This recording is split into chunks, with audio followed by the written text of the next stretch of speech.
Le titre du message, c'est « À vin nouveau, outre neuve ».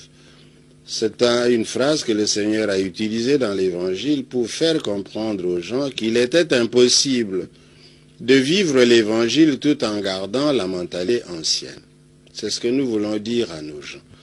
Nous sommes entrés dans la démocratie, ou au moins nous voulons entrer dans la démocratie. C'est pour ça que nous sommes allés aux élections, et voilà pourquoi l'Église s'est engagée à former les consciences et à donner une formation civique et électorale au peuple, et cela ensemble avec toutes les confessions religieuses. Pourquoi nous avons donné cette formation?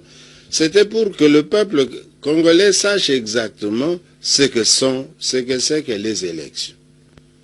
Pourquoi on va aux élections? Pourquoi on vote? Pour qui on vote?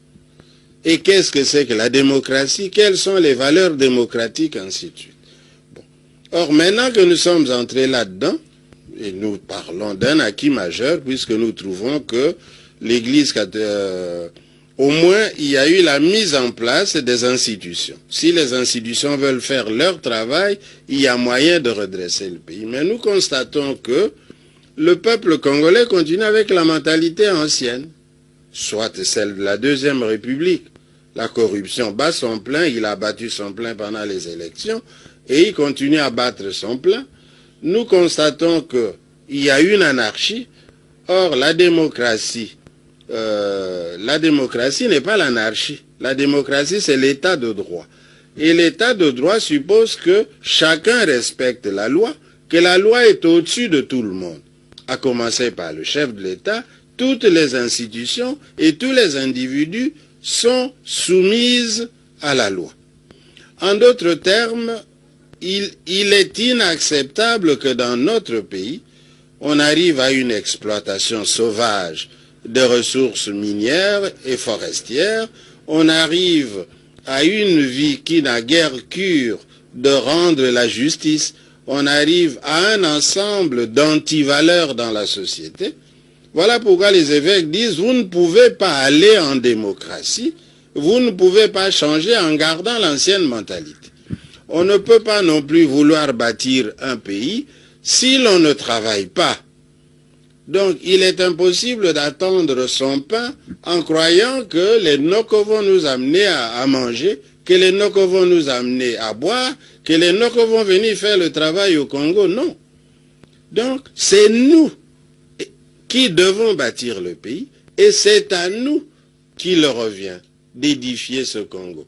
On ne peut pas vouloir édifier un pays et créer tout le temps l'insécurité et en tuant les citoyens. On ne tue pas le peuple que l'on veut gouverner, on ne tue pas le peuple qui est censé être le bâtisseur de l'État que l'on gouverne. Donc, en d'autres termes, les libertés fondamentales sont primordiales dans un État de droit. Et parmi les libertés fondamentales, la première, c'est la vie. Si on n'avait pas la vie, on n'aurait pas l'intelligence, on n'aurait pas le travail, on n'aurait pas le manger, etc. Donc, il faut protéger les vies, il faut protéger, donner à chacun de quoi se développer. Il faut un développement intégral et solidaire.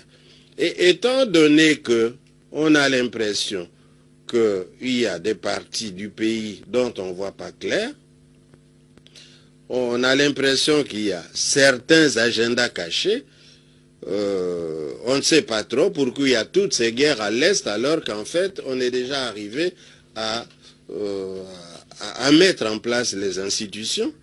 Voilà pourquoi les évêques alertent la population.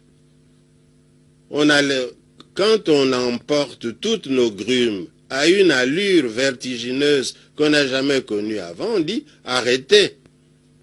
Quand on voit emporter tous nos minerais, quand on voit qu'il y a des hélicoptères et des jets qui viennent de l'étranger, qui atterrissent directement à l'intérieur du pays pour pouvoir emporter le sol, aller l'analyser, savoir quel minerai on a au Congo, si ce n'est déjà pas pour le prendre et le vendre, on dit halte. Et voilà pourquoi les évêques ont dit, la maison brûle, ne dormons pas. Et si nous voulons que la maison ne brûle pas, changeons de mentalité et luttons contre les antivaleurs, fondons notre pays sur des valeurs. Et nous adressons aussi ces messages à la communauté internationale et aux investisseurs. Un point fort, c'est que les évêques demandent à tous les Congolais qui ont de l'argent d'investir dans le pays. Il n'est pas normal que les Congolais qui ont de l'argent gardent ces pays dans des banques européennes et que cet argent ne profite pas au pays, pendant que d'autres viennent faire de l'argent chez nous. Nous leur demandons de venir investir.